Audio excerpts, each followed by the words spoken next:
બેસો બેસો બેસો.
ઓમ ઓમ બરાબર છે. અવાજ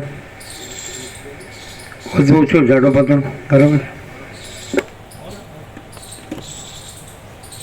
એને એને કીધું કે બંને વાટકી ભરીને જોઈએ. એક વાટકી ભરી બીજી તપેલીમાં નાખે, પછી બીજી વાટકી ભરી તપેલીમાં નાખે. કેટલું છે?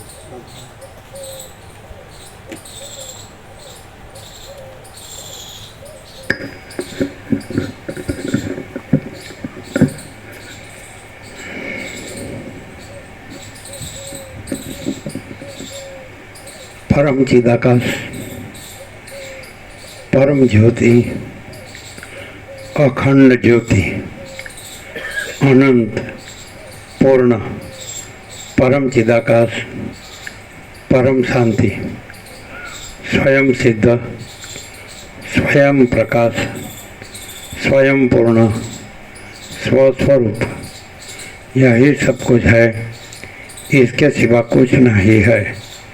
शून्यभास, अनंत कोटि, महाकल्पो है ही नहीं। वह श्री राम वैराग्य प्रकरण।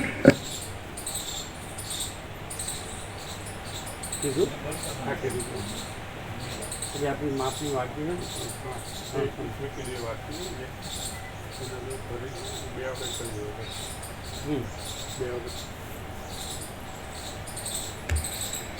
आद्य परब्रह्म सद्गुरु देव की जय। ओम श्री परमात्मने नमः।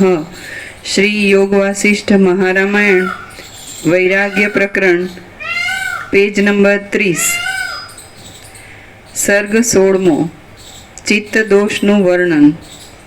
આ 16મા સર્ગમાં ચિત્તના દોષોનું વિસ્તારથી વર્ણન કરવામાં આવશે। પાંજરામાં પૂરાયેલો કોઈ કેસરી જેમ એક ઠેકાણે સ્થિર થતો નથી, તેમ ચિંતાઓના ભારથી ભટક્યા કરતું ચિત્ત પણ પોતાની ચંચળ વૃત્તિને લીધે કોઈ પણ ઠેકાણે જપ વાળતું નથી। આ બધું તો થઈ ગયું। હા, પેજ નંબર 31 માર્ક નથી કરતા કર્યું છે, પણ આ બાજુ ફોટો આવી ગયો, ફોટાનું નિશાન રાખ્યું। પેજ નંબર 31 સર્ગ 17મો તૃષ્ણા ઉપર ધિક્કાર। આ આખા 17મા સર્ગમાં જગતને ભમાવનારી તૃષ્ણાને જ ધિક્કારવામાં આવશે। અને આ પહેલાની એક ટાંચ બાકી હતી। શ્રી યોગ વાસિષ્ઠ મહારામાયણમાં વૈરાગ્ય પ્રકરણનો ચિત્ત દૌરાત્મ્ય નામનો સર્ગ 16મો સમાપ્ત। ચિત્ત દૌરાત્મ્યની નીચે ટાંચ છે। મન જ્યાં સુધી આત્માથી ભિન્ન પદાર્થને આકારે થયા કરે છે ત્યાં સુધી જીવના ભવભ્રમણનો અંત આવતો નથી, પણ જ્યારે તે મન આત્માકારે થઈ આત્મભાવને પામે છે ત્યારે જ તેના ભવભ્રમણનો અંત આવે છે, એવું આ સર્ગનું તાત્પર્ય છે। એટલે કેવી રીતે થાય? ચિત્ત અગર તો મન આત્મા કરે કેવી રીતે થાય? એ તો મમ્યા જ કરે છે, સંકલ્પ વિકલ્પ થયા જ કરે છે। અને આ બધું પંચભૂત આકાશ વાયુ તેજ જળ પૃથ્વીને અખિલ સચરાચરને દ્રશ્ય પ્રપંચને જીવ જગતને જન્મ જીવન મૃત્યુને હું તો માનતાને રાગ દ્વેષને રાજ્ય ભોગોલક્ષ્મીના અહમન વાસનાને આ બધું થયા જ કરે છે। સુખ ને દુઃખ ઈષ્ટને અનિષ્ટને સંયોગ યોગને હર્ષ શોકને લાભ હાનિ જય પરાજયને માન અપમાન નિંદા સ્તુતિને અનુકૂળ પ્રતિકૂળને બધું પ્રિય અપ્રિયને બધું થયા જ કરે છે. તો આ મન થયા કરે છે બધું. મન સંકલ્પ વિકલ્પ તો ચાલ્યા જ કરે છે. તો પછી આત્માકાર કેવી રીતે થાય? આત્મા એટલે મહાચિદાકાશ પરમાકાશ પૂર્ણ બ્રહ્મ. આજે આખો આકાશ જેવો આખો અનંત ચૈતન્ય પ્રકાશ એને પરમાત્મા કહે છે. પરમાત્મા કરે કેવી રીતે થાય? બધા જાણે તો છે પરમાત્મા છે, પણ એ મન પરમાત્મા કરે થવું એટલે શું? દૌરાત્મા એટલે દુરાત્માપણું, દુરાત્મા. એ તો કહી દીધું કે જ્યાં સુધી મન આત્મા કરે ન થાય ત્યાં સુધી એ ભાવમાં ભટક્યા જ કરે. સંસાર ભ્રમણ આવાગમનના ચક્કરમાં, જન્મ મરણના ચક્કરમાં એ બમે જ કરે. અને આત્મા કરે થાય પછી જ એનો મોક્ષ થાય, એટલે મેં પરમાત્મા રૂપ થાય.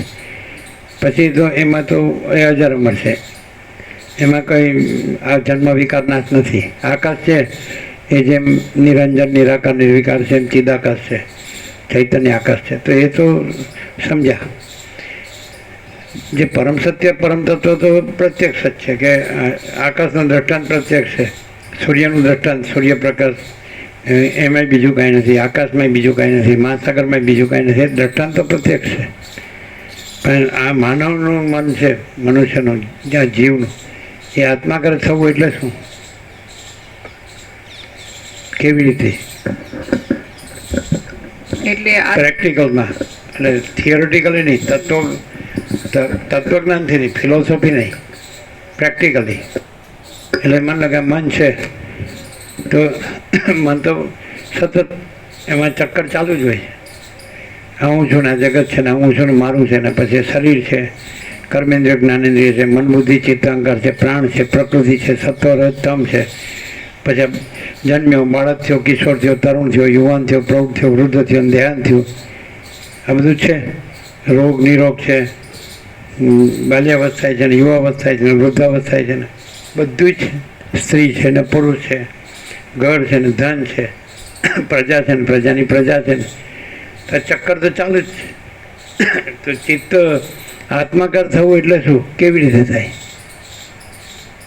મન આત્માકાર થવું એટલે મન તો ચાલુ, મન ચાલુ છે એટલે જે પ્રવૃત્તિ પ્રપંચ ઉપાધિ ચાલુ છે. કર્મ મનથી જ કર્મ થાય છે, મનથી જ જગત દેખાય છે. ધારો કે મન છે, એ માણસની ખોપડીમાંથી મન કાઢી લ્યો. મન છે એનાથી આંખ જુએ છે, મન છે એના આ પાંચેક જ્ઞાનેન્દ્રિયોની પાછળ મન છે. એટલે પાંચેક જ્ઞાનેન્દ્રિયો એના વિષયોને ગ્રહણ કરે છે, એટલે એને પ્રતીતિ કરે છે. શ્રોત્ર ચક્ષુ સ્પર્શ રસના ગ્રહણ અને શબ્દ સ્પર્શ રૂપ રસગંધ. તો શ્રોત્ર સાંભળવાની ઇન્દ્રિય, કાન, મગજમાં એની ઇન્દ્રિય છે, એનું કેન્દ્ર છે. આ બહારની ઇન્દ્રિય છે, બાહ્ય અને અંતર ઇન્દ્રિય. તો શ્રોત્ર સાંભળવાની એના કેન્દ્રો મગજમાં છે, મોટા મગજમાં. પછી ચક્ષુ જોવાની, પછી સ્પર્શ ચામડી, પછી રસના સ્વાદની, પછી ઘ્રાણ વાસની. તો મનથી જ પાંચ જ્ઞાનેન્દ્રિયો પાંચ વિષયનું પ્રતીતિ કરે છે, શબ્દ સ્પર્શ રૂપ રસગંધ. તો આ તો ચક્કર ચાલુ જોયા જ કરે. બધા ફોટા પડ્યા જ કરે. તમે બજારમાં જ નીકળો એટલે તમારો આલ્બમ ભરાઈ જાય મગજમાં, એટલા ફોટા પડી જાય. હવે આ બધું સફાઈ કેવી રીતે થાય? એટલે મન આત્મા કરે થવું એટલે આત્મા એટલે પરમાત્મા એક જ આત્મા છે, અનંત છે. આત્મા સ્વયં જ છે. એક ही આત્મા है, अनंत है आत्मा स्वयं ही स्वयं एवं ही है. તો આત્મા મન પરમાત્મા કરે થાય તો એ પરમાત્મા રૂપ થઈ જાય. અને જો જ્યાં સુધી ન થાય ત્યાં સુધી ભમ્યા કરે આ ભવ બ્રહ્મા અને ભવ ભયમાં. એટલે જે કાંઈ કહો, ભવાટવી કહો, સંસાર કહો, માયા કહો, કાંઈ પણ. તો એ તો કીધું તો કેવી રીતે એનું કીધું? કેવી રીતે મન આત્માકાર થાય? આત્મા એટલે પરમાત્મા. આજે આખા આકાશ જેવા પરમાત્મા છે. અને પરમાત્મા છે અખંડ સચ્ચિદાનંદ સ્વરૂપ છે, એવું વેદો અને ઉપનિષદ બધા શાસ્ત્રોને મહાત્માઓ કહે છે, જ્ઞાનીઓ કહે છે. તો આ પરમાત્મા તો અખંડ સત ચૈતન્ય આનંદ અને પરમ શાંતિ સ્વરૂપ છે. તો પછી કેવી રીતે એના આકારે થાય? આમ જેમ કે મહાસાગરમાં મોજા ઉછળ્યા કરે છે, એ મોજા છે એ બધા મન છે. અને મહાસાગર છે પરમાત્મા છે. એટલે મોજા મહાસાગર આકારે થાય એ તો થાય જ નહીં. એ તો ઉછળ્યા જ કરે છે. એમાં મન તો ઉછળ્યા જ કરે. એની ચંચળતા ભ્રાંતિ એનો તો પાર જ નથી. મરી ગયા સુધી કોઈ સાંભળ્યું નથી જન્મ્યો હોય ને મરી ગયા સુધી કે મનની ચંચળતા ભ્રાંતિ મટી હોય? Practical, be practical, not theoretical. Theory ને પ્રેક્ટિકલમાં સમજ પડે? થિયરી કોને કહેવાય ને પ્રેક્ટિકલ કોને કહેવાય? થિયરી એટલે આવું બધું ચોપડીઓ વાંચ્યું હોય કે કથા સાંભળી હોય કે એમાંથી બોલતા હોય એને થિયરી કહેવાય. ગુરુથી સાંભળ્યું હોય, મંત્ર લીધો હોય કે કાન ફૂક્યા હોય કે કંઠી બાંધી હોય કે અથવા મંદિરે જતા હોય કે મૂર્તિને દર્શન કરતા હોય કે ઘરમાં પૂજા ઘર બનાવ્યું હોય તો ઘરમાં દીવાબત્તી પૂજા સેવા કરતા હોય. It is a theory, theoretical, not practical. આમ ખરેખર અંદર આમ નિર્મળતા, શીતળતા હોય અને આમ આનંદ મંગળ અને શાંતિ હોય એને પ્રેક્ટિકલ કહેવાય. વગર બહારના સાધને મંદિરે ન હોય, મહાદેવે ન હોય, અને શાસ્ત્રો ન હોય, ગુરુ ન હોય, ઉપનિષદે ન હોય, ગીતાય ન હોય, બ્રહ્મસૂત્ર ન હોય, આદિ શંકર ભાષ્ય ન હોય, આ બધા વેદાંતના બ્રહ્મના ટોચના ગ્રંથો ન હોય, યોગ વસિષ્ઠ અને અષ્ટાવક્ર ગીતાના અવધૂત ગીતા કાંઈ ન હોય. તો કેવી રીતે આવો પ્રેક્ટિકલ કેવી રીતે મન પરમાત્મા રૂપ જ રહે? જો એક વખત મન એમ કહે છે કે મન આત્માકાર થાય ને તો પછી જુદું પડતું જ નથી. કેવી રીતે? નહીં એમ આવડે છે? હાલ ક્યાં આવડતું હોય તો કયો? તમે કહેશો અમે નહીં કહીએ. આપણે તો હંમેશા મેળ નહીં ખાય. ચાલો આ બધું જાણનાર મહાચિદાકાર છે. આ બધું જાણનાર હું જ મહાચિદાકાર છું એવા બોધથી, એવી જાગૃતિથી મને આત્મા કહે છે. હવે આ આપણે બોલ્યા ને સમજ્યા, અન્ડરસ્ટેન્ડિંગ, પણ ખરેખર મન શાંત થાય? આપણી પ્રોપર્ટીનું શું?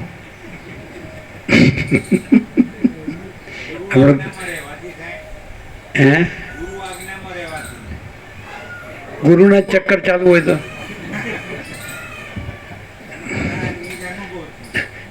કર્મકાંડ ઉપાસના ગુરુના ચાલુ હોય ને તે મનના જ ચક્કર છે.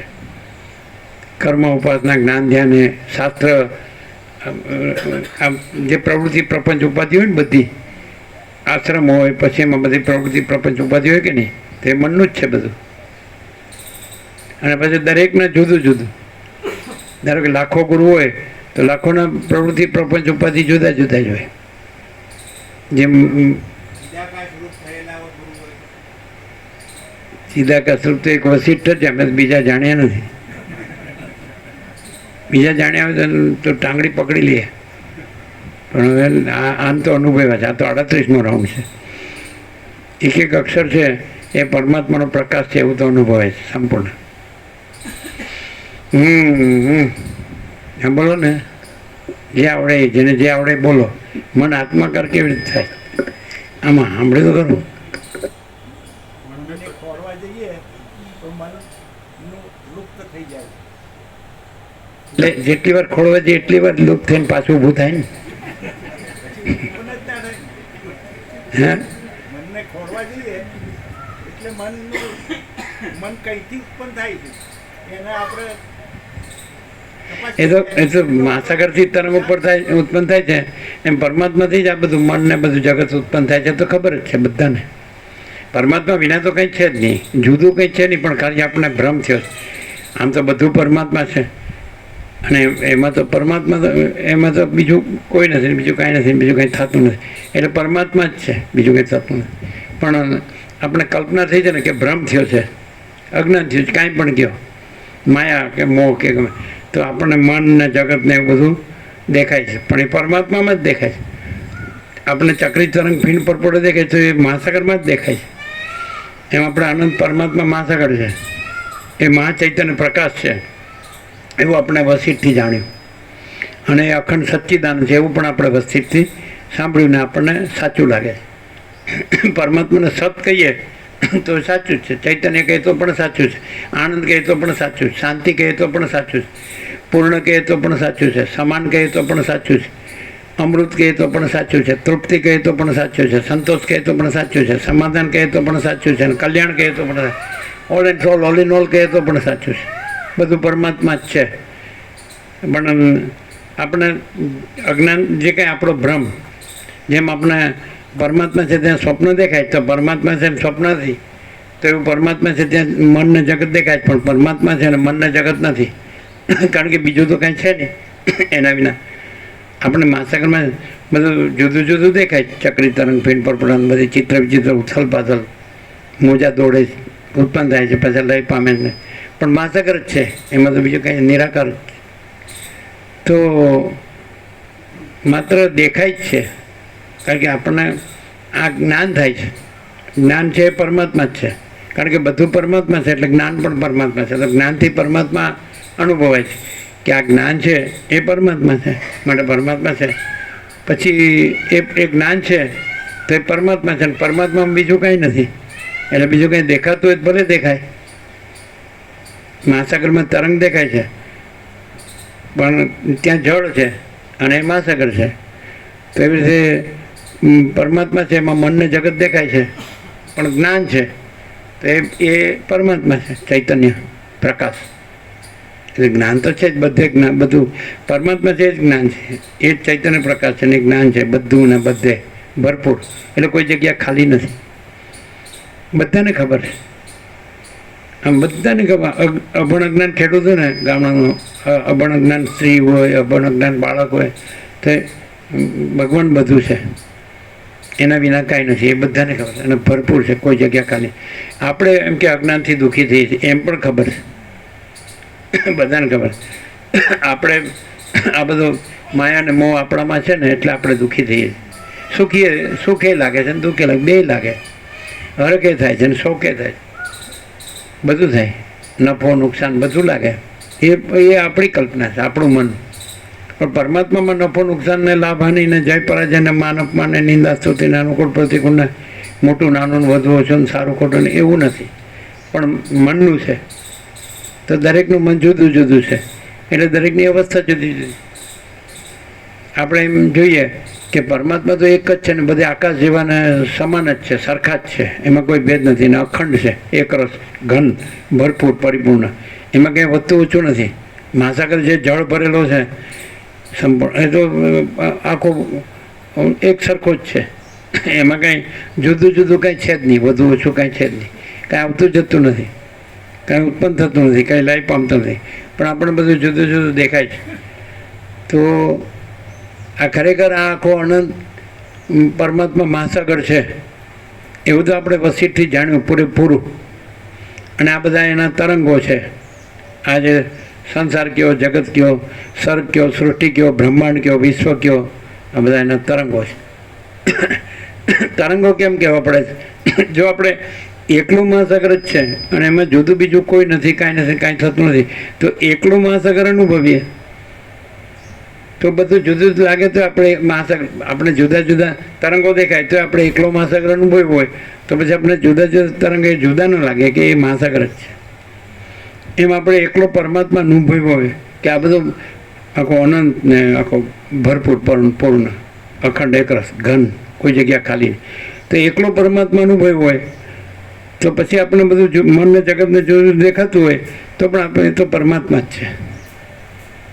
પરમાત્મા અનુભવ્યો હોય કે પરમાત્મા જ બધું છે, આકાશ કેમ બધે છે ને બધું છે, એમ પરમાત્મા જ બધે છે ને બધું છે, તો પછી દેખાય એ પરમાત્મા જ.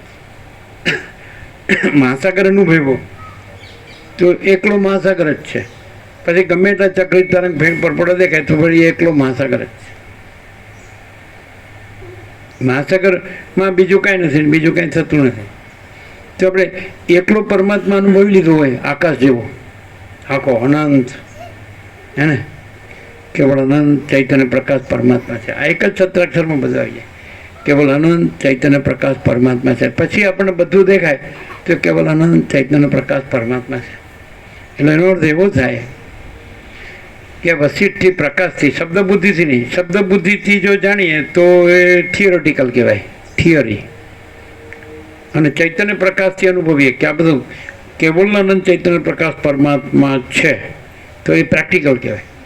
અને પ્રેક્ટિકલ અનુભવીએ તો બીજું દેખાય તો પણ એ કેવળ આનંદ ચૈતન્ય પ્રકાશ પરમાત્મા છે. પરમાત્મા જેણે અનુભવ્યો કેવી રીતે? તો ચૈતન્ય પ્રકાશ છે એ અનુભવ છે, એ પ્રેક્ટિકલ. અને થિયરિટિકલ કોને કહેવાય? કે શબ્દ બુદ્ધિથી આપણે બધા પરમાત્મા બોલે છે, ઉપર છેલ્લું જેને કહેવાય, બાહ્ય ઉપરનું, ખાલી ઉપરનું ખાલી બોલે જ છે, અનુભવતો નથી. તો આપણે જ્યારે વસીઠને પ્રકાશથી અનુભવીએ છીએ ત્યારે આપણને પરમાત્મા અનુભવાય છે કે આ બધું પરમાત્મા છે. બોલો શું કહો છો?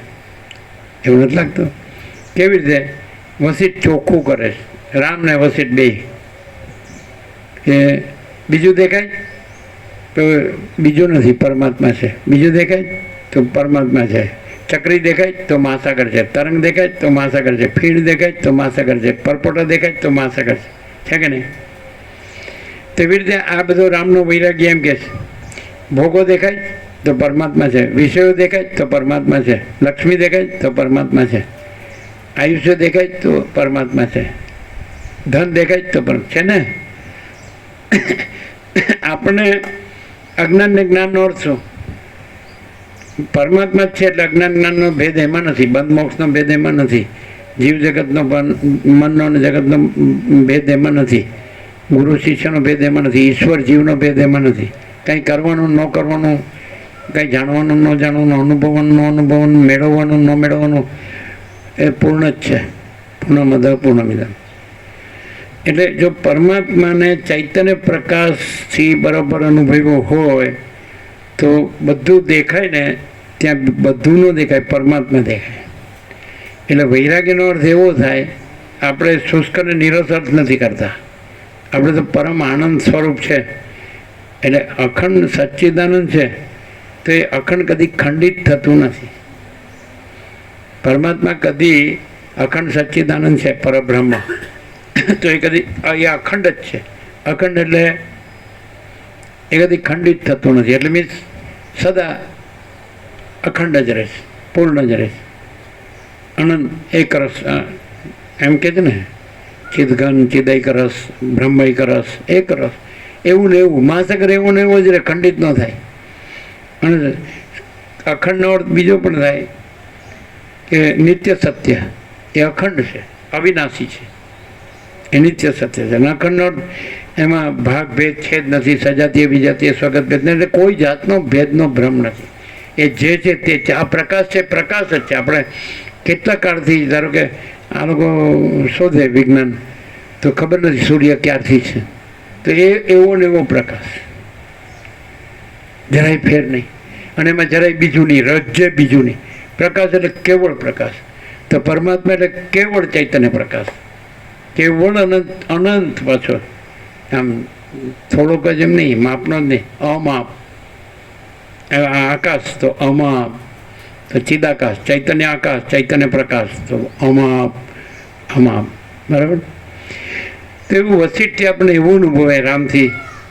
એમાં શબ્દ ભલે જુદા વપરાય કે આ વૈરાગ્યને, મુમુક્ષુને, ઉત્પત્તિને, સ્થિતિને, ઉપશમને, નિર્વાણ પૂર્વાર્ધને, નિર્વાણ ઉત્તરાર્ધને પ્રકરણો પાડ્યા હોય ને, સર્ગો પાડ્યા હોય ને, વાક્યો બનાવ્યા હોય ને, ફકરાઓ બનાવ્યા હોય ને, બરાબર. અને એમાં જુદા જુદા ટોપિક હોય, એ આપણે નહીં જોવાનું. આપણે તો બસ યુક્તેશ્વર પરમહંસ યોગાનંદે યોગી કથામાં લખ્યું છે કે એમના ગુરુ યુક્તેશ્વર એમ કહેતા, એક શબ્દ પરમાત્મા, એક શબ્દથી જ શાંતિ થઈ જાય. એટલે એવું ખરું કે એના હૃદયમાં એનો પૂર્ણ ભાવ હોવો જોઈએ, ભાવગ્રાહી જનાર્દન. આજે એક વસ્તુ છે કે આપણને આજે બધું દેખાય છે, પરમાત્માથી સિવાયનું દેખાય છે, એમાં આપણને જેનો ભાવ હોય એ જ દેખાય. પણ જેના હૃદયમાં પરમાત્માનો પૂર્ણ ભાવ હોય તો એને બધું પરમાત્મા જ દેખાય, પરમાત્મા જ બધું દેખાય. જેવો ભાવ તેવો લાભ નથી. એ તો કીધું જ છે ને, બધા દ્રષ્ટાંતોથી નથી કીધું. જેને જે જે જે વસ્તુનું આકર્ષણ હોય તો એને એ જ દેખાય, એટ્રેક્શન. તો જેને પરમાત્માનો જ હૃદયમાં સંપૂર્ણ ભાવ હોય તેને એને એમ કે આ શું છે, આ શું છે, તો કે પરમાત્મા પરમાત્મા પરમાત્મા. એ એ એ કોઈ એમ કે એમાં ભોગું નથી, આ વિષયો નથી, આ લક્ષ્મી નથી, આ આયુષ્ય નથી, આ તૃષ્ણા નથી, આ જન્મ નથી, આ બાલ્ય નથી, આ યૌવન નથી, આ વૃદ્ધાવસ્થા નથી, આ મૃત્યુ નથી. તો એને એક જ જવાબ, તમે પહેલાં એક વાત કરો. જો કોઈ સામો એમ કે આ નથી, આ નથી, આ માણસો નથી, આ અખિલ સચરાચર નથી, જળ ચેતન સ્થાવર જંગમ ચરાચર અણુઓનું નથી, આ વૃક્ષો નથી, આ પૃથ્વી નથી, આ સૂર્ય ચંદ્ર તારા નથી, આકાશ નથી, દિવસ રાત નથી, ઠંડ ગરમી વર્ષા નથી, સ્ત્રી પુરુષ નથી, બાળક યુવાન વૃદ્ધ નથી, આ જન્મતું મરતું નથી, આ સુખી દુઃખી નથી, હર્ષોક નથી. તે બધું એને જે કહેવું કે, જેમ રામે બધું પૂછ્યું વસિષ્ઠને, એટલે રામે ઘણું બધું પૂછ્યું ને વસિષ્ઠે એક જ કીધું. રામે ઘણું બધું પૂછ્યું. આમ 1756 પાના છે, 2 જાડા જાડા થોથા છે. આપણે તો કાંઈ વાંચવાની જરૂર જ નહીં. અમને એમ થાય કે અનુભવાય છે કે બધું અસ્તિત્વ છે, એક્ઝિસ્ટન્સ, અસ્તિત્વ છે, ટ્રુથ, એક્ઝિસ્ટન્સ, અસ્તિત્વ, જો હૈ સો હૈ. સમજે? આ બધું અનંત છે, અસ્તિત્વ છે.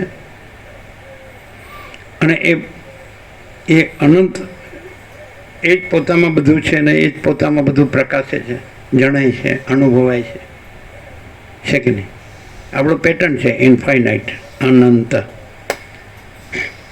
તો અમને તો કોઈ શાસ્ત્રકુળની જરૂર ન પડે. જેમ વસિષ્ઠે રામને કીધું છેલ્લે, રામે, હવે તમને કેવું લાગે છે? વસિષ્ઠે પૂછે એટલે રામ કે હવે મને કોઈ સાધુની કે શાસ્ત્ર કે એના શબ્દો કે અર્થોની જરૂર નથી, કારણ કે પોતાને પરમાત્મા રૂપે અનુભવ્યા.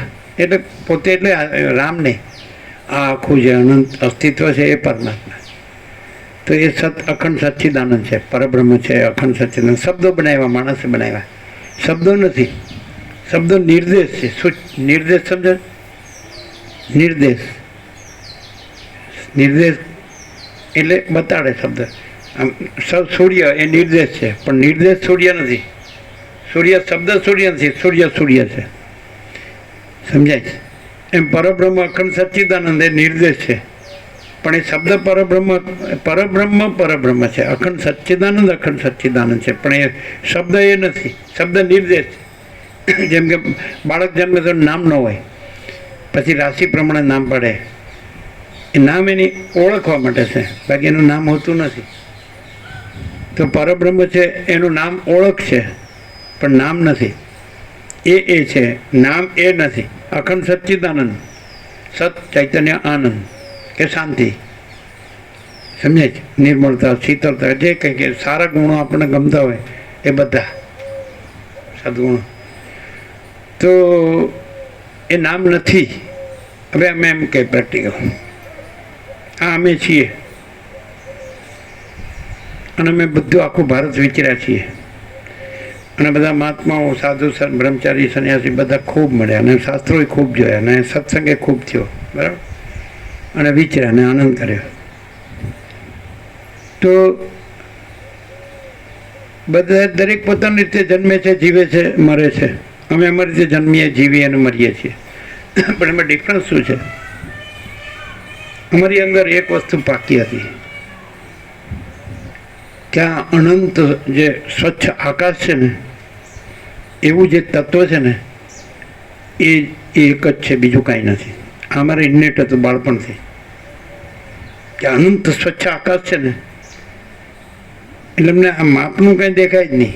મર્યાદિત, સીમિત, સંકુચિત, આવું કંઈ દેખાય જ નહીં. આ ડિફરન્સ ખ્યાલ આવે છે? પ્રેક્ટિકલ બાળપણથી ઇન્નેટ. આ જો આ નિત્યનૂતન પ્રકાશ આમ તો આવી ગયેલું છે, પણ છતાં એમ લાગશે તમને કે પ્રકાશની રીતે જોશો ને તો કાર્તક સુદ એકમથી આસોબદ અમાસ સુધી દિવાળી સુધી સૂર્ય તો એક જ હોય, પણ તમે એકમને એકમ કહો, બીજને બીજ કહો, તીજને તીજ. પણ અમારે એવું નથી. અમારું અનંત સ્વચ્છ આકાશ છે ને એ એવું ને એવું જ છે, એક જ. કોઈ એમ કે હું આ ભગવાનને જ માનું, બીજાને નહીં, બસ આમ એવું નહીં. આપણે ભગવાન નહીં, અનંત સ્વચ્છ આકાશ બાળપણથી. અને આ બધું ગમે એટલું ધમસાણ હોય ને, ભાગ દોડાદોડી, તો એ કાંઈ ન લાગે. આય ન દેખાય હો પાછું. એ પાછું સમજજો, અમારો શબ્દ તો સમજજો. નાનપણમાં પત્ર કંઈ લખીએ ને તો સમજજો, અનંત સ્વચ્છ આકાશ. એમાં આય ન દેખાય હો.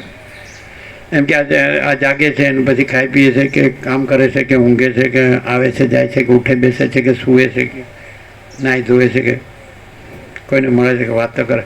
આ નથી દેખાતું, દેખાણું નથી, દેખાશે. અને અનંત સ્વચ્છ આકાશ એ કદી અણદેખું થયું નથી. હવે તમે એમ કહેશો તો ત્રિપુટી છે કે નહીં, દ્રષ્ટા દર્શન દર્શિની? નહીં, કારણ કે અનંત સ્વચ્છ આકાશ છે એ એક જ છે પોતામાં પોતે, અને એમાં આય નથી. જો આને જો જોઈએ ને અહીંયાથી જોઈએ તો દ્રષ્ટા દર્શન દર્શિની ત્રિપુટીની કલ્પના થાય, પણ આખું અનંત સ્વચ્છ એમાં ભાગભેદ નથી. અહીંયા આ જુઓ છો, ત્યાં અનંત સ્વચ્છ આકાશ છે, સમજાય કે નહીં? એટલે ત્યાં તમે આ જુઓ છો નથી એને જુઓ છો. પછી તમે આ બધું દ્રશ્ય કે જગત કે બ્રહ્માંડ કે વિશ્વ કે સંસાર કે સર્ગ કે સૃષ્ટિ, યુનિવર્સ કે કોસ્મોસ કે ફિનોમિના, તો આ બધું જુઓ છો ને, આકાશથી પૃથ્વી, અખિલ સચરાચર દ્રશ્ય પ્રભુ, તો તમે અનંત સ્વચ્છ આકાશ છે ત્યાં એને જ તમે એ નથી એવા રૂપે જુઓ છો. એ પોતામાં જે નથી એવા રૂપે. અમે કદી એના સિવાય બીજું જોયું જ નથી. એમાં નથી, આ એમાં નથી, આ છે ત્યાં અનંત સ્વચ્છ, કારણ કે એ ન હોય એવી જગ્યા નથી. અનંત સ્વચ્છ આકાશ ન હોય એવી જગ્યા નથી. અમારે પરબ્રહ્મ પરમાત્મા શબ્દની જરૂર નથી પડતી. ભગવાન કે પ્રભુ કે ઈશ્વર કે ગોડ કોઈ શબ્દની જરૂર નથી. પણ અનંત સ્વચ્છ આકાશ આમ શું કહેવાય ને મને સમજાય છે?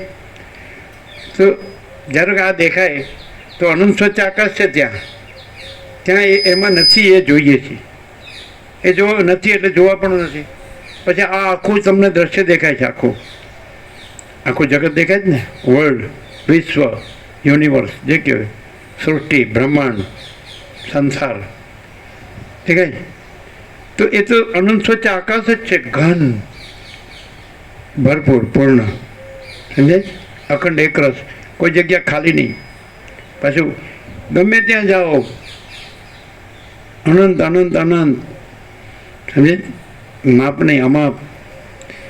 તો આ ઇનેટ છે, અનંત સ્વચ્છ આકાશ. હવે એમાં કંઈ બોલો બીજું છે? હવે એમાં એ જ છે, જેમ કે આ પ્રકાશ પોતામાં પ્રકાશ જ છે, આકાશ પોતામાં આકાશ જ છે, મહાસાગર પોતામાં મહાસાગર છે, એમ અનંત સ્વચ્છ આકાશ પોતામાં અનંત સ્વચ્છ આકાશ જ છે. અને કદાચ એની જગ્યાએ એમાં ન હોય એવું બીજું જુઓ તો એ ટકે છે? તમે એમ કહો આ ઉત્પન્ન થતું નથી, આ રહેતું નથી, અને આમાં સાચું ખોટું ને સારું નરસું ને સુખ દુઃખ ને હર્ષો, પણ ટકે તો કહેજો. આપણને વૈરાગ્યની જરૂર નથી પડી, આપણને જ્ઞાનની જરૂર નથી પડી, આપણને મોક્ષની જરૂર નથી પડી, આપણને બીજા પરમાત્માની જરૂર નથી પડી. જો અનંત સ્વચ્છ આકાશ ભિન્ન કોઈ તત્વ હોય તો પહેલાં બતાડો, પછી અમે જવાબ આપીએ તમારા પ્રશ્નનો.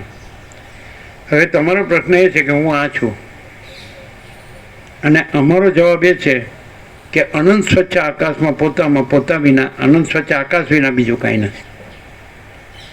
છે ચાલો હું જન્મ્યો છું તો હું નહોતો ત્યાં અનંત સ્વચ્છ આકાશ હતો કે નહીં, પછી હું રહ્યો છું તો હું બીજું જોઉં છું એટલે હું જન્મ્યો છું અને હું રહ્યો છું એમ કહું છું, પણ અનંત સ્વચ્છ આકાશ જ છે. અને પછી હું મરી ગયો, સુખી દુઃખી થયો, હું મારું કર્યું, રાગ દ્વેષ કર્યા, કોઈ સ્ત્રી પુરુષનો આકાર થયો, કોઈ પણ, અને મરી ગયો. તો અનંત સ્વચ્છ આકાશ છે એ જ છે, અને બીજું નથી, બીજું થતું નથી. તો આ નથી એવા ક્લિયર થઈ જાઓ ન થયો તો એનો સ્વચ્છ આકાશ છે, અને ક્લિયર ન થયો તો મરવાનું જ છે, એટલે ક્લિયર જ છે. ટકવાનું નથી, રહેવાનું નથી. ગમે એટલું મથો, ગમે એટલું મેળવો, ગમે એટલું ભોગવો, ગમે એટલું ભેળું કરવો, કુછ નહીં હૈ. અનંત સ્વચ્છ આકાશ. બોલો કેવું છે? હવે તમે આ શાસ્ત્રમાં શોધો જ ન મળે, અને ગુરુઓમાં શોધો તો ન મળે. પેલા કે ગુરુઓને અનુસરવાનું, પણ ગુરુ જ મરી જાય તો જો મરી જાય એને તત્વ ન કહેવાય. અમે જેને તત્વ કહીએ છીએ એ અનંત સ્વચ્છ આકાશને કહીએ છીએ. અને એમાં કાંઈ ફેર પડે તો તમે માગો એ દઈ દઈએ, અને જે ફેર પડે એવું એને જ માનતા હો તો નિરર્થક છે. કારણ કે અનંત સ્વચ્છ આકાશમાં એ નથી, તમે નથી, તમારા ગુરુ એ નથી. શું કહો છો? કોઈ નથી, ઈશ્વરે નથી. ઈશ્વર કહો તો એની સાથે માયા લાગી જાય, એની શક્તિ લાગી જાય, સૃષ્ટિ સ્થિતિ પ્રલય લાગી જાય, ને આ બધું લાગી જાય ને, ઉત્પત્તિ સ્થિતિ જગત ને બધું. ઈશ્વર સાથે માયા લાગેલી, અને અનંત સ્વચ્છ આકાશમાં કોઈ માયા લાગેલી નથી. ડાયરેક્ટ, નો ઇમિડિયેટ, 0 નો કોમ્પ્રોમાઇઝ, અલખ નિરંજન. આ ઇનેટ છે પહેલેથી. આપણે બીજું કાંઈ, તમારે જગતમાં સૌથી મોટો છેલ્લી કોટીનો નાસ્તિક જોયો તો આ રહ્યો, ન અસ્તિ ઇતિ નાસ્તિક્યમ. એટલે આ નથી, પણ નાસ્તિકતા નથી. અનંત સ્વચ્છ આકાશ અસ્તિ એટલે સંપૂર્ણ પૂરેપૂરી આસ્તિકતા છે. કારણ કે જેમાં કોઈ જન્મ નથી, કોઈ વિકાર નથી, કોઈ નાશ નથી, અને એમાં એના વિના બીજું કાંઈ નથી. એટલે જતા તમને જન્મ વિકાર નાશ દેખાતો હોય તો એમાં નથી એવું તમે જુઓ છો. એમાં તો આને અમે જોતા નથી, આમને એમાં જોતા નથી, ના જગતને એમાં જોતા નથી. હવે તમને એમ થાય તો તમે અનંત સ્વચ્છ આકાશ જુઓ છો? નહીં, આ તો નથી એટલે આ ન જોવે. પણ એનું દર્શન એ પોતે જ, એની અનુભૂતિ એ પોતે જ, એનું જ્ઞાન એ પોતે જ, એનો બોધ એ પોતે જ. બોલો શું કહો છો? ક્યારે આજકા નિત્યનો ઉત્તમ પ્રકાશ? આમ તો રોજ બધું આવી ગયું હશે, કઈ નવું તો છે જ નહીં. રોજ નવું હોય, નિત્ય નૂતન પ્રકાશ. આજનું શું છે? આજનું આખો અનંત ચૈતન્ય પ્રકાશ પોતે પોતામાં પોતે જ છે, અને જરાય બીજું એમાં કાંઈ નથી પોતાના સિવાય. તો જ્યારે કંઈ દેખાય કે બીજું કંઈ છે તો એ અનંત ચૈતન્ય પ્રકાશ, અનંત સ્વચ્છ આકાશને જ એમાં નથી એવું જોવામાં આવે છે. એટલે એ બ્રહ્મ નથી. કોને જોવામાં આવે? નથી, એ કાંઈ નથી. જોનારે નહીં, એને જોવાનું છે એ નથી. અને ના, જો અનંત સ્વચ્છ આકાશ છે એને પોતામાં અનંત ન હોય એવું, સ્વચ્છ ન હોય એવું, આકાશ ન હોય એવું પોસિબલ છે? અનંત સ્વચ્છ આકાશમાં અનંત ન હોય એવું, સ્વચ્છ ન હોય એવું, અને આકાશ ન હોય એવું બીજું. આકાશમાં બીજું આકાશ છે, અનંતમાં બીજું અનંત છે, અને સ્વચ્છમાં બીજું સ્વચ્છ છે. તો બીજું કરું છે હું? બીજું દેખાય, કોને દેખાય? અનંત સ્વચ્છ આકાશને પોતામાં જોવાપણું છે. બીજું દેખવાની વાત તો પછી, પહેલાં દેખવાપણું છે, અનુભવવાપણું છે, જાણવાપણું છે, કંઈ કરવાપણું છે, કંઈ મેળવવાપણું છે, કંઈ થવાપણું છે. અને કોઈ બી રીતે તમે કોઈ બી રીતે જાણો, સમજાય કે નહીં? એની સમજાય તો આની આ જે કીધું, સમજાય કે નહીં? કોઈ નિર્વિવાદ સત્ય, આનો કોઈ ઇનકાર ન કરી શકે. અને બધા શાસ્ત્ર ગુરુ વગર, કારણ કે એમાં નથી. એમાં શાસ્ત્ર ગુરુ ક્યાં આવ્યા? અનંત સ્વચ્છ આકાશમાં શાસ્ત્ર ગુરુ ક્યાં આવ્યા? બીજું ક્યાં આવ્યું? અને બધા મથી જ મરી ગયા, કાંઈ પામ્યા વગર. અને પાછું કેવો? આ પામી ગયો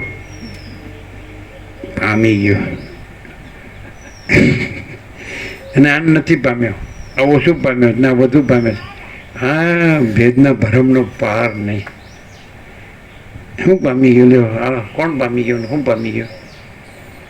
આને જ્ઞાન છે, અને ધ્યાન લાગે છે, અને બહુ જપ તપ કરે છે, સાધન ભજન તપસ્યા બહુ કરે, આ બહુ આગળ છે એમ.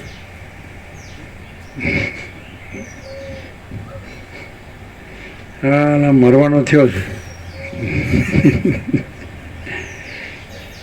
એક જ રીતે આને અનુભવાય. કઈ રીતે? હવે આ તો બધાને અનુભવ એવું છે. હવે બધા અને બધાનો અનુભવ એ એમાં છે. અનંત સ્વચ્છ આકાશ બધાને અનુભવ એવું છે, નિર્વિવાદ સત્ય છે. અને અનંત સ્વચ્છ આકાશમાં અનંત સ્વચ્છ આકાશ જ છે, બીજું કાંઈ નથી ને બીજું કોઈ નથી ને બીજું કાંઈ નથી ને બીજું કાંઈ થતું નથી. 100% 100% સત્યનાની નિસંશય. હવે પછી એ અનુભવ એમાં કોઈ બીજી વસ્તુ છે? અનુભવ તો છે કે નહીં? તો એ કોઈ નથી એનો અનુભવ છે. સમજાય કે નહીં? આ જો સમજ મુશ્કેલ છે. આ હું એમાં નથી, અને અહીંયા અનંત સ્વચ્છ આકાશ તો છે જ, તો એમાં તો એ જ છે, એટલે બીજું નથી, એટલે આ નથી. પછી અનુભવ છે કે નહીં? એ અનુભવ જ અનંત સ્વચ્છ આકાશ. ખ્યાલ આવે? એનું જ્ઞાન થાય કે અનંત સ્વચ્છ આકાશ. તો અહીંયા જ્ઞાન છે, તો અહીંયા તો હું નથી, તો નથી એનું જ્ઞાન નથી, તો અનંત સ્વચ્છ આકાશ જ જ્ઞાન છે. પછી પ્રકાશ, બોધ, ચૈતન્ય, તેજ, જ્યોતિ. સરસ્વતી અહીંયા આવી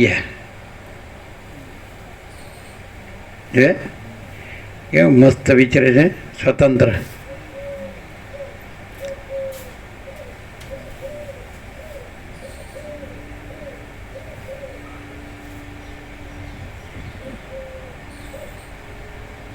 ક્યાં જઈ આવ્યા? ત્યાં વિશ્રામમાં જઈ આવ્યા.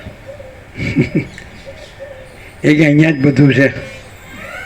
જો હા, કેવો છે આજનો પ્રકાશ?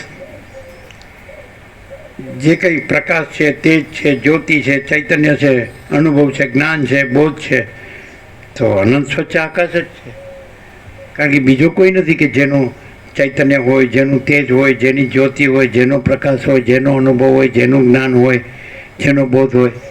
કારણ કે અનંત સ્વચ્છ આકાશ પોતે જ છે. અને કેવું પણ આમ નિરંજન, નિરાકાર, નિર્વિકાર, અનંત, અખંડ, અભેદ, તુર્યાતીત, અપરિચ્છિન્ન. કેવું આમ બસ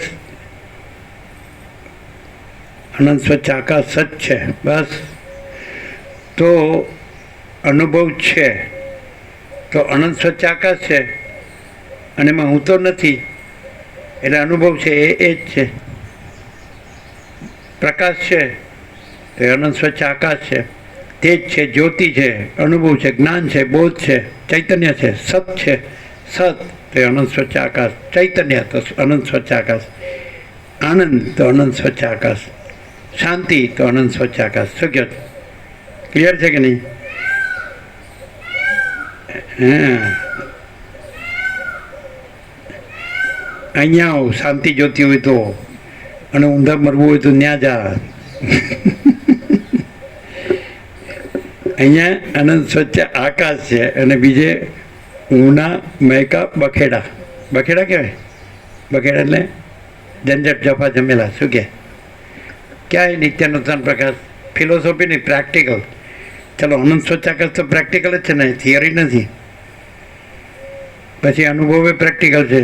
એ જ્ઞાન, બોધ, એ પ્રકાશ, એ ચૈતન્ય, એ સત છે, ચૈતન્ય છે, એ આનંદ છે, શાંતિ છે ને. આપણું પ્રેક્ટિકલ છે. આપણે નથી એટલે આપણું પ્રેક્ટિકલ છે. આપણે હોઈએ તો થિયરી થઈ જાય. પછી તમે અનંત સ્વચ્છ આકાશ બોલો, હું છું, અને મારો અનુભવ છે, અને મારું જ્ઞાન છે, અને મારું ચૈતન્ય છે, અને મારો પ્રકાશ છે, અને મારો બોધ, તો થિયરી થઈ ગઈ. પ્લસ હું થાય તો થિયરી, અને માઇનસ હું એટલે પ્રેક્ટિકલ. महाचिदाकाश सब कुछ है, मैं कुछ नहीं है। महाचिदाकाश स्वयं प्रकाश, संपूर्ण प्रकाश, અને महाचिदाकाश परम कैवल्य, परम शांति। महाचिदाकाश स्वसंवेद सहज निर्विकल्प એ પોતે જ અનુભવ છે, મહાચૈતન્ય આકાશ, અને એ સહજ નિર્વિકલ્પ, પોતામાં પોતાનો કોઈ વિકલ્પ નથી.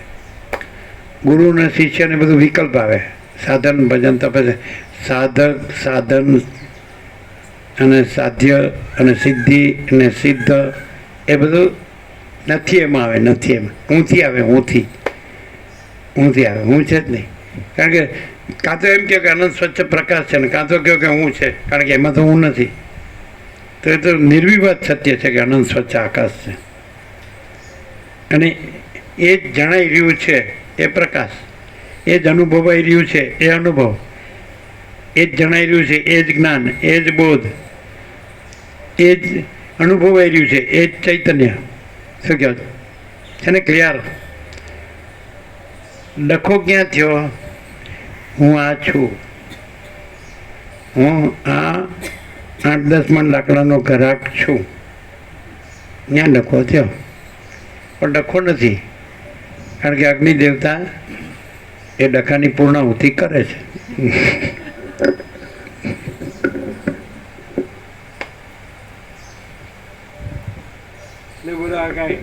આ કાંઈ બધું કરવું પડે ખરું? આ શાસ્ત્રોનો ગુરુઓ કે આમ કરો ને આમ કરો ને આમ કરો, પાછું પોતે કરતા હોય કે ન કરતા હોય તો એ તમે કરો. પાછા શું કે ખબર? ગુરુ કે કરવાનું, ગુરુ કરે નહીં કરવાનું. લેવો પાછું એને લાયસન્સ પાછું. હા, એટલે કે હું તો એ રહ્યો જ છું, તારે હજી એ પામવું હોય તો પછી કરવું પડે. કેટલું ઓહો ભમવાનું ને ભમાવાનું, બીજું કાંઈ નહીં. કોઈ માણસ હોય, ચાલો આપણે કહીએ, કોઈ એમ કે હું ગુરુમુખ છું અને ગુરુ કેમ કરું છું, એટલે ગુરુ કે એમ હું મારુંનું કરતો હોય કે અનંત સ્વચ્છ આકાશનું? અને અનંત સ્વચ્છ આકાશનું કંઈક કરવાનું છે કે સહજ છે? અને એમાં કરનાર છે અને ન કરનાર છે, અને પામનાર છે ન પામનાર છે, અને વધુ એ વધુ છે ને ઓછો છે, એવું છે. આ કમ્પેરિઝન કોમ્પિટિશન છે, રાગદ્વેષ છે, એમાંય રાગદ્વેષ. આ થોડા ધર્મ ધ્યાન વધારે કરે છે, આ થોડું આ માયમ વધારે છે, એટલે એમાંય રાગદ્વેષ. બોલો, ભેદભાવ છે કે નહીં? અને નો ભેદભાવ બિઝનેસ. અનંત સ્વચ્છ આકાશ ही अनंत स्वच्छ आकाश जो है सो है.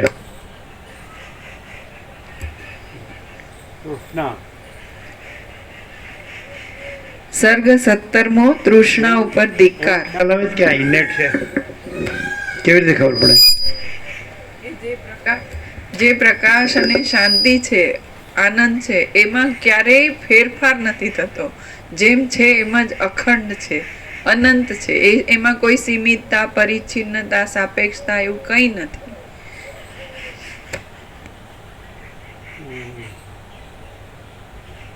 એટલે આ જે છે એ આ છે કે અનંત સ્વચ્છ આકાશ છે? બીજું છે? બીજું થાય છે, બદલાય છે, એને આદિ મધ્યાંત રહિત અનાદિ અનંત. એમાં કાંઈ પણ દેખાતું હોય તો એ છે, અને એ છે એટલે બીજું નથી. કોઈ એમ કે કોઈ જગ્યાએ સાયન્ટિફિકલી સાયન્સ પણ જાણે છે કે આ જે બધો ભાસ છે, પદાર્થ, પ્રાણી, પદાર્થ, વ્યવહાર, કાંઈ પણ, તો અનંત સ્વચ્છ આકાશ જ છે. સમજાય? અને ભ્રમથી આ દેખાય છે. સાયન્સ એમ કે ઇલ્યુઝન, ભ્રમ કે, જેનો સ્વચ્છ કે હું સંપૂર્ણ ભ્રાંતિ રહિત શુદ્ધ સ્વરૂપ છું, એ નિર્વિવાદ છે અને એ જ કૃતકૃત્યતા છે. તો એ શું છે? એ અનંત સ્વચ્છ આકાશ છે, વસિત નહીં. અનંત સ્વચ્છ આકાશ કે છે કે હું સંપૂર્ણ ભ્રાંતિ રહિત શુદ્ધ સ્વરૂપ છું, એ નિર્વિવાદ છે અને કૃતકૃત્યતા છે. આ અનંત સ્વચ્છ આકાશ કે છે, વસિત, એમાં વસિત નથી. તો આ જે છે એ કોણ કે છે? અનંત સ્વચ્છ આકાશ કે છે, હું તો નથી. એટલે એમાં ફેર પડતો નથી. અને હું છે એ નથી એટલે એમાં ફેર પડે છે.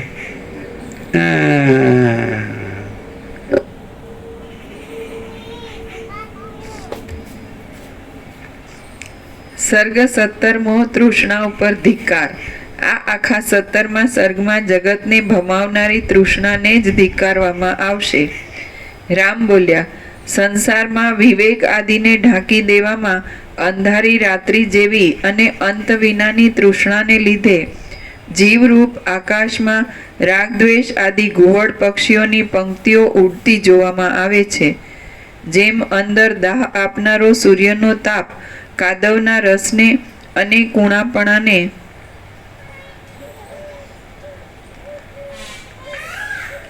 સૂકવી નાખી તેને કઠિન બનાવી દે છે, તેમ અંદર દાહ આપનારી તૃષ્ણાએ મારા આનંદને અને કૂણાપણાને સૂકવી નાખી મને કઠિન બનાવી દીધો છે.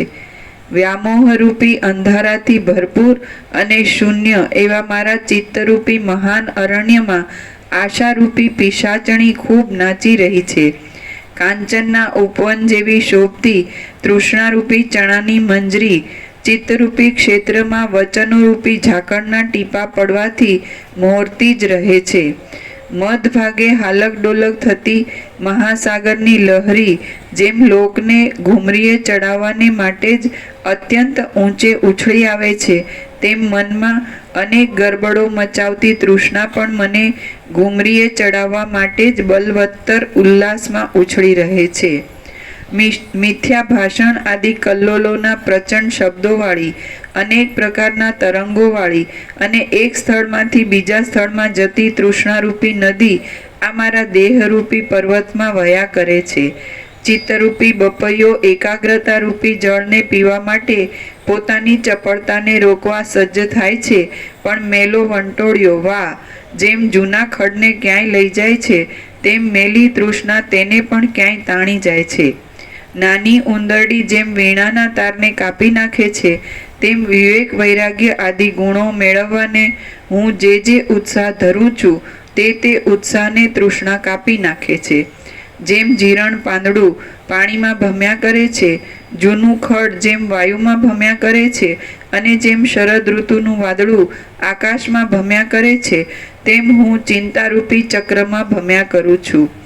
અમારી બુદ્ધિ પરમધામે પહોંચવાને અશક્ત છે, અને અમે જાળમાં ગૂંચવાઈ ગયેલા પક્ષીઓની જેમ તૃષ્ણારૂપી જાળમાં ગૂંચવાઈ ગયા છીએ. હે પિતા, આ તૃષ્ણા નામની જ્વાળાથી હું એવો તો બળી ગયો છું કે હવે મને અમૃતથી પણ એ બળતરા શાંત થાય એમ લાગતું નથી. તૃષ્ણારૂપી મસ્ત ઘોડી દિશાઓના છેડાઓમાં એવા પ્રબળ વેગથી દોડ્યા કરે છે કે તરત જ ઘણે દૂર સુધી પહોંચી જાય છે અને વળી પાછી તરત જ ઠેકાણે આવીને રહે છે. રેંટને મોઢે બાંધેલી દોરીની પેઠે નીચે ટાંચ છે. જળ અને મૂર્ખ. રેંટને મોઢે બાંધેલી દોરીની પેઠે તૃષ્ણા જળનો સંબંધ પામ્યા કરે છે, ઘણી ગાંઠોવાળી છે, હાલ્યા કરે છે અને નિરંતર ઊંચે તથા નીચે આવજા કર્યા કરે છે. દેહની અંદર પરોવાયેલી અને કોઈથી પણ કાપી શકાય નહીં એવી આ તૃષ્ણારૂપી નાત લોકોની પાસે બળદની પેઠે ભારે ઝડપથી ભાર ઉપડાવ્યા કરે છે. જેમ નિરંતર આકર્ષણના સ્વભાવવાળી ભીલડી પક્ષીઓ ઉપર જાળ નાખ્યા કરે છે, તેમ નિરંતર આકર્ષણના સ્વભાવવાળી તૃષ્ણા લોકો ઉપર પુત્ર મિત્ર અને સ્ત્રીઓ આદિરૂપ જાળ નાખ્યા કરે છે. હું મારા પોતાના અનુભવથી આ કહું છું કે તૃષ્ણા કાળી રાત્રિની પેઠે ધીર પુરુષને પણ બીવડાવે છે, દેખતાને પણ આંધળો કરી દે છે અને આનંદીને પણ ઉદાસ કરી મૂકે છે. તૃષ્ણા કાળી નાગણની પેઠે કુટિલ છે, કોણા સ્પર્શવાળી છે, ઝેર ભરેલી વિષમતાવાળી છે અને જરાક અડવામાં આવે તો પણ કરડી ખાય છે. તૃષ્ણા કાળી રાક્ષસીની પેઠે પુરુષોના હૃદયને ભેદી નાખે છે, ઠગાઈ ભરેલા કામો કરે છે, દુર્ભાગ્ય લાવે છે અને બહુ જ કંગાળ છે. હે બ્રહ્મન, જેમ આળસને લીધે તૂટી ગયેલા તારોથી વીંટાયેલા મનરૂપી તુંબડાને ધરનારી તૃષ્ણારૂપી જૂની વીણા આનંદના સમયમાં શોભતી નથી, તેમ દૈવ ગતિથી તૂટી ગયેલા મનોરથોથી વીંટાયેલા મનરૂપી તુંબડાને ધરનારી તૃષ્ણારૂપી જૂની વીણા નિર્વિક્ષેપપણારૂપ આનંદના સમયમાં શોભતી નથી. પર્વતની ગુફામાં ઉત્પન્ન થયેલી વેલની જેમ તૃષ્ણા સર્વદા અત્યંત મલિન, કડવી, સંસર્ગ કરનારનું માથું ફેરવી દેનારી વિક્ષેપ આનંદ. નિર્વિક્ષેપ આનંદ. આવરણ વિક્ષેપને મળમાં અનંત સ્વચ્છ આકાશ, તો એ પોતામાં પોતે છે ને બીજું નથી, એને નિર્વિક્ષેપ કહેવાય.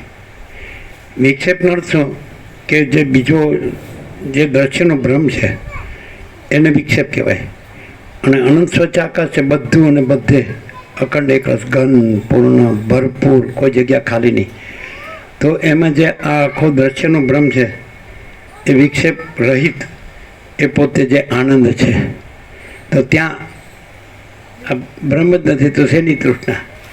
અને ભ્રમિતય નથી, કોઈ ભ્રમવાળો નથી, એનો ભ્રમે નથી, અને જેનો ભ્રમ થાય એવો કોઈ પદાર્થ નથી, કોઈ વિષય નથી.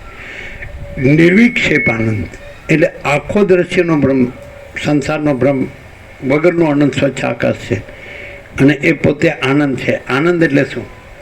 અમે વર્ષો પહેલાં 40 વર્ષ ઉપર થયા હશે, 75ની આસપાસ, એટલે કેટલા થાય, 25 ને 20 પોણા 49 એવા વર્ષ બાળપણમાં પૂછ્યું, એક બ્રહ્મચારીને પૂછ્યું આનંદ એટલે શું? એમ કે સચ્ચિદાનંદ, એમ કે પરબ્રહ્મ અને સત ચૈતન્ય ચિદાનંદ કે ને. આનંદ એટલે શું? એટલે એમણે એમ કીધું જેમાં કોઈ અભાવ નથી. એ આનંદ એટલે શું? કે જેમાં કોઈ અભાવ નથી, જેમાં કોઈ ઈચ્છા નથી. એમ આપણે ખૂબ ભાવતું ભોજન હોય અને ફૂલ લઈએ એટલે બસ પૂર્ણ, એમ કે ને. એટલે પછી હવે અભાવ નથી, ઈચ્છા નથી. તો આનંદની વ્યાખ્યા એમ, ઈચ્છા નથી તો આપણે કીધું, પણ એને આમ કીધું જેમાં કોઈ અભાવ નથી. તો નિર્વિક્ષેપ આનંદ. તો વિક્ષેપ એટલે આ આખો ભ્રમ એના રહિત, આખો દ્રશ્ય ભ્રમ એનાથી રહિત, અને પછી પોતે આનંદ તો છે જ, પોતે જ એ આનંદ સ્વચ્છ આકાશ છે, એ છે, એ જ સત, અને એ પ્રકાશ છે, ચૈતન્ય, અનુભવ, બોધ, એ ચિત્ત એ જણાય છે, અનુભવાય છે, એ અનુભવે જ છે, એ પ્રકાશ છે, એ ચિત્ત, અને એ પૂર્ણ છે. એમણે એમ કીધું જેમાં કોઈ અભાવ નથી, પણ આપણે પૂર્ણ કહીએ છીએ. એ અનંત સ્વચ્છ આકાશ પૂર્ણ છે, એ આનંદ. તો એમાં કોઈ આ દ્રશ્યનો ભ્રમ નથી, એ નિર્વિક્ષેપ. તો પોતે જ એ નિર્વિક્ષેપ આનંદ છે. તો ત્યાં આ તૃષ્ણા નથી. વિક્ષેપ એટલે આ દ્રશ્યનો ભ્રમ હોય, પછી એમાં બધું હોય કે આ દ્રષ્ટા દ્રશ્ય છે, પછી આ પંચભૂત છે, આ બધું છે, તો એમાં તૃષ્ણા આવે. પણ એ વિક્ષેપ છે જ નહીં, એટલે આખો દ્રશ્ય ભ્રમ છે જ નહીં, આખો આનંદ સ્વચ્છ આકાશ જ છે. એટલે નિર્વિક્ષેપ આનંદ એ સત છે, એ ચિત્ત છે, ચૈતન્ય છે, એ આનંદ છે, એ શાંતિ છે. એટલે ત્યાં આ તૃષ્ણા નથી. જે છે એમાં નથી, જે નથી એમાં છે. એટલે આ એને જ્ઞાન થાય એટલે પછી એ છે એટલે પૂર્ણ છે, આનંદ છે. અને અનંત પ્રકાશ, અનંત આનંદ, અનંત શાંતિ. અનંત સ્વચ્છ આકાશ જ અનંત પ્રકાશ, અનંત આનંદ, અનંત શાંતિ. તો પછી ત્યાં તૃષ્ણા નથી. નિર્વિક્ષેપ આનંદ. કારણ કીધું ને આવરણ વિક્ષેપ મળે, એમાં એને ન જાણવું એ એમાં નથી, અને એમાં પોતાનું બીજું હોવું એ પણ નથી. અને એ બીજું હોય ને પછી એટલે આવરણ વિક્ષેપ, અને બીજું હોય ને એમાં હું મારવું હોય મળ, એ પણ નથી. એટલે નિરાવરણ, નિર્વિક્ષેપ અને નિર્મળ. અનંત સ્વચ્છ આકાશ છે, એમાં પોતાને ન જાણવું, પોતે છે જ, પછી ન જાણવું હોય જ નહીં, એટલે નિરાવરણ. અને એમાં પોતામાં બીજું હોવું એ નથી, એટલે નિર્વિક્ષેપ. અને એ પોતામાં હું એ બીજું થઈને પછી હું મારું હોવું, પોતાને ન જાણવું, પછી બીજું હોવું, એમાં હું મારવું હોવું એટલે મળ. તે તો નિરાવરણ, નિર્વિક્ષેપ અને નિર્મળ જ છે. સમજે છે?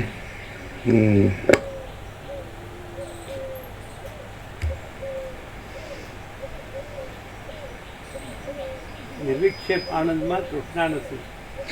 હે બ્રહ્મન, જેમ આળસને લીધે તૂટી ગયેલા તારોથી વીંટાયેલા મનરૂપી તુંબડાને ધરનારી તૃષ્ણારૂપી જૂની વીણા આનંદના સમયમાં શોભતી નથી, તેમ દૈવગતિથી તૂટી ગયેલા મનોરથોથી વીંટાયેલા મનરૂપી તુંબડાને ધરનારી તૃષ્ણારૂપી જૂની વીણા નિર્વિક્ષેપપણારૂપ આનંદના સમયમાં શોભતી નથી.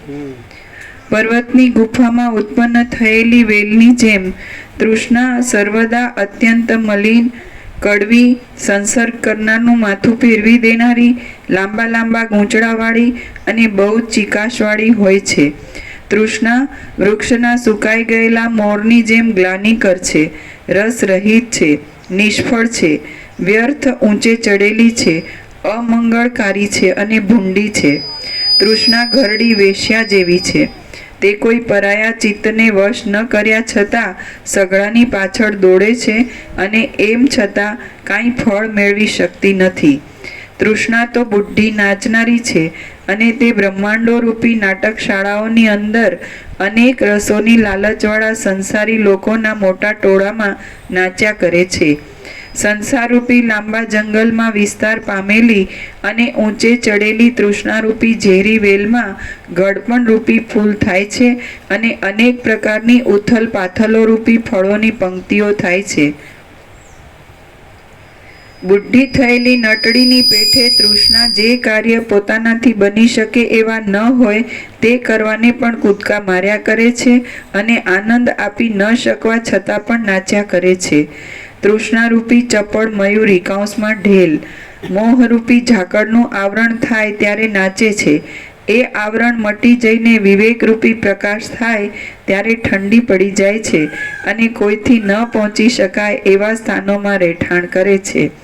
ચોમાસામાં જ વહેનારી નદીની જેમ તૃષ્ણા અનેક મલિન તરંગોને ઉછાળે છે, લાંબા કાળ સુધી વચ્ચે વચ્ચે સૂકી રહે છે અને ક્ષણ માત્ર જ ઉલ્લાસ પામે છે. જેમ ચપળ પક્ષીણી પડી ગયેલા ઝાડને છોડી દઈને બીજા ઊભેલા ઝાડ પર જાય છે, તેમ ચપળ તૃષ્ણા પડતીમાં આવેલા પુરુષને છોડી દઈને ચડતીવાળા પુરુષ પાસે જાય છે. તૃષ્ણારૂપી ચપળ વાંદરી ન પહોંચી શકાય એવા સ્થાનમાં પણ પહોંચે છે, ધરાયા છતાં ફળની ઈચ્છા રાખ્યા કરે છે અને ઘણીવાર સુધી એક સ્થળમાં ટકતી નથી. તૃષ્ણા દૈવની ગતિની પેઠે એક અવળું કામ કરીને વળી બીજું અવળું કામ કરવા દોડે છે અને તે કરીને પણ પાછી બંધ પડતી નથી, પણ નિરંતર એવા કામો કરવામાં જ તત્પર રહે છે. હૃદયરૂપી કમળમાં રહેનારી તૃષ્ણારૂપી ભમરી ક્ષણ માત્રમાં પાતાળમાં જાય છે અને ક્ષણ માત્રમાં આકાશમાં જાય છે અને ક્ષણ માત્રમાં દિશાઓરૂપી નિકુંજોમાં ફરે છે. સંસાર સંબંધી સઘળા દોષોમાં એક તૃષ્ણા જ લાંબુ દુઃખ દેનારી છે અને અંતઃપુરમાં ગુપ્ત રહેલાને પણ તે અતિ સંકટમાં નાખી દે છે. મેઘમાળાની જેમ તૃષ્ણા ઘણી જડતા એટલે ટાઢ અને મૂર્ખતા આપે છે, પરમ પ્રકાશને એટલે અજવાળું અને વિવેકને રોકી દે છે અને મોહરૂપી ઝાકળથી ભરપૂર રહે છે.